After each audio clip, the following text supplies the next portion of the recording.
AI data centers are coming to rural America, and this is primarily parts of America that have lots of flat land available and energy resources, specifically gas energy. Natural gas power plants are what will power these AI data centers. So areas like Louisiana, North Dakota, West Texas. And a prime example of this is Meta spending $10 billion on a data center in Holly Ridge, Louisiana. It's a 4 million square foot data center, which is 10 times the size of the average Meta data center. That's 70 football fields. This data center will provide over 500 jobs with an average salary of $82,000. This town of Holly Ridge, Louisiana was hoping at one point for an automobile manufacturing facility.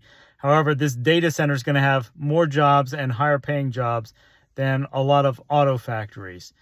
And this typically, historically, data centers were being built in places like Northern Virginia.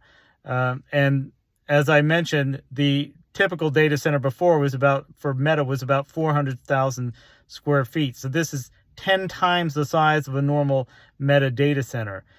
Mark Zuckerberg has said that the data centers they're planning would cover a significant footprint of the island of Manhattan.